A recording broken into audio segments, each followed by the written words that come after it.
Alors, qu'est-ce que ça fait au juste un manager et un leader? C'est une question qui paraît simple, mais qui est en réalité pleine de mythes et d'idées reçues.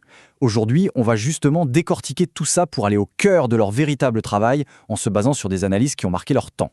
Pour comprendre d'où l'on vient, il faut remonter à cette définition. Elle a plus de 100 ans. C'est l'œuvre d'un industriel français, Henri Fayol, et pendant des décennies, elle a été LA référence.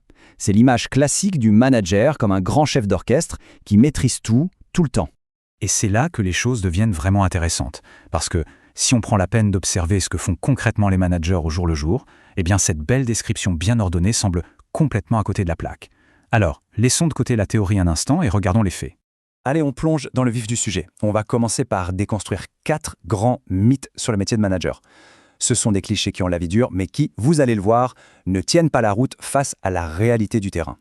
Premier mythe, cette image d'Épinal du manager posé dans son bureau qui planifie calmement l'avenir. La réalité, observée dans de nombreuses études, est à l'opposé.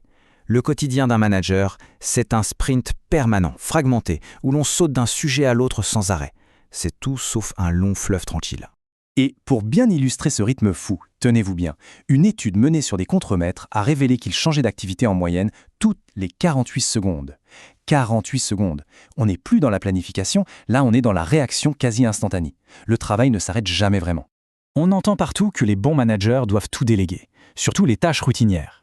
Sauf que, dans les faits, c'est faux. Ils sont au contraire au cœur de rituels indispensables. Accueillir un client important, participer à une cérémonie. Ces tâches, loin d'être secondaires, sont en fait cruciales pour la cohésion et l'image de l'entreprise.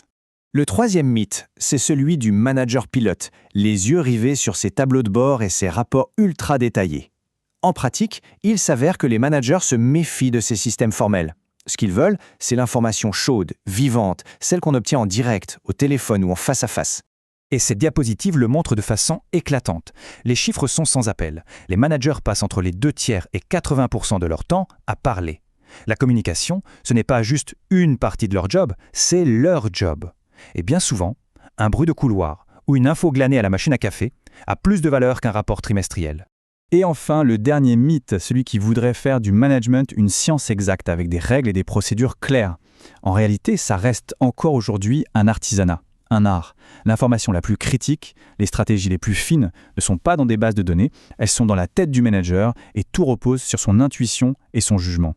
Bon, maintenant qu'on a fait un peu de ménage dans les idées reçues, essayons de dessiner un portrait plus fidèle du travail de manager. Et pour ça, on va s'appuyer sur le modèle génial des 10 rôles d'Henri Mintzberg, qui est une grille de lecture incroyablement pertinente.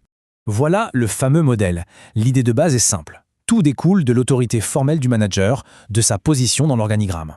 Et de cette position découlent 10 rôles qui sont tous liés. Ils forment un tout cohérent, un système. On ne peut pas en enlever un sans que tout l'édifice soit fragilisé.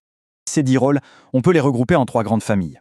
D'abord, il y a les rôles interpersonnels, qui sont la conséquence directe de son statut. Puis, les rôles liés à l'information, parce que le manager est un véritable carrefour d'informations.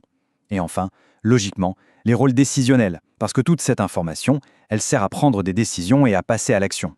Regardez bien ce graphique, il est fascinant. Il met en lumière le rôle crucial d'agent de liaison. On voit que les managers passent quasiment autant de temps avec des gens à l'extérieur de leur service qu'avec leur propre équipe. Et très peu de temps avec leur propre chef. Ce réseau externe, c'est une mine d'or d'informations stratégiques. Ok, on a une vision plus claire de ce que fait un manager. Mais alors, le leadership dans tout ça, c'est la même chose? Eh bien non, pas du tout. Et comprendre la différence entre les deux, c'est absolument fondamental. Voici la distinction essentielle telle que proposée par John Kotter. C'est simple et puissant. Le management, c'est fait pour apporter de l'ordre et de la prévisibilité à des situations complexes. Le leadership, au contraire, c'est fait pour produire et accompagner le changement. L'un stabilise, l'autre met en mouvement. Et ce tableau détaille parfaitement cette opposition. Pour définir un cap, le management va planifier et budgétiser dans le détail. Le leadership, lui, va créer une vision inspirante. Pour mobiliser les équipes, le management organise et structure. Le leadership aligne les gens, les fait adhérer à la vision. Et pour l'exécution, le management contrôle et résout les problèmes, tandis que le leadership motive et inspire. Si le leadership est la clé pour gérer le changement, comment ça se passe concrètement? On va zoomer sur les 3 activités essentielles qui caractérisent le travail du leader en période de transformation. Le processus est assez logique. Tout commence par le fait de définir une direction.